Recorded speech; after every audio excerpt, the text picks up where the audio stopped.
Jangan takut dan gentar. Dan siapakah yang akan berbuat jahat terhadap kamu jika kamu rajin berbuat baik? Tetapi sekalipun kamu harus menderita juga karena kebenaran, kamu akan berbahagia. Sebab itu, janganlah kamu takuti apa yang mereka takuti dan jangan gentar. 1 Petrus 3 ayat 13-14.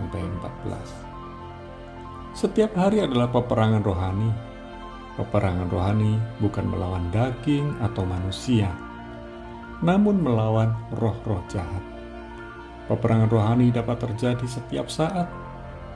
Setiap hari kita juga diperhadapkan untuk memilih dan memutuskan sesuatu. Mau tak mau, kita harus memilih dan memutuskan sesuatu setiap hari. Setiap pilihan dan keputusan kita sangat memengaruhi kehidupan kita di masa kini dan masa depan. Oleh sebab itu, kita memikirkan apa yang harus kita lakukan. Oleh sebab itu, kita juga memikirkan apa alasan kita memilih dan memutuskan sesuatu.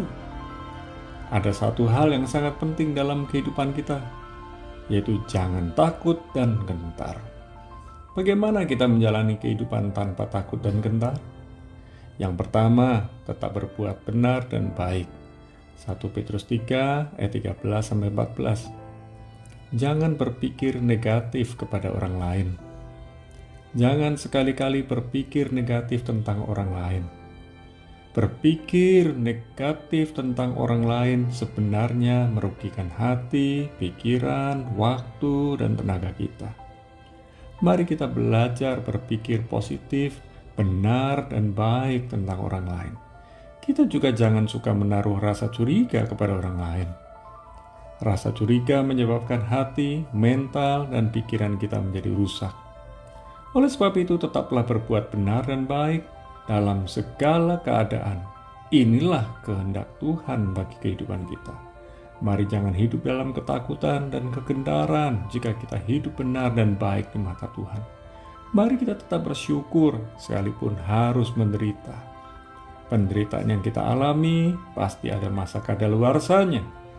Tuhan turut bekerja sama dengan kita saat kita melakukan kebenaran dan kebaikan di dalam Tuhan. Yang kedua, kuduskan Tuhan. 1 Petrus 3 ayat 15a. Hiduplah kudus dalam segala keadaan. Hidup kudus adalah prioritas kehidupan kita. Utamakan Tuhan setiap hari. Orang yang mengutamakan Tuhan adalah orang yang menyadari bahwa prioritas tertinggi kehidupannya adalah Tuhan. Yang ketiga, hidup bertanggung jawab. 1 Petrus 3 ayat 15b-16. Setiap tindakan yang kita lakukan adalah mengalir dari hati kita. Kita bertanggung jawab atas setiap tindakan yang kita lakukan. Mari kita miliki perkataan dan sikap yang lemah lembut dan penuh hormat kepada orang lain. Mari kita miliki hati nurani yang murni dan lurus setiap hari. Tetaplah menjaga kehidupan yang benar dan baik setiap hari. Tetaplah menjaga kehidupan dengan kesungguhan hati. Mari jangan membalas kejahatan dengan kejahatan, namun membalas kejahatan dengan kebaikan. Orang yang hidup dalam kebenaran dan kebaikan akan memperoleh perlindungan dan pembelaan Tuhan. Jangan hidup dalam ketakutan dan kegentaran jika Anda hidup benar dan baik di mata Tuhan.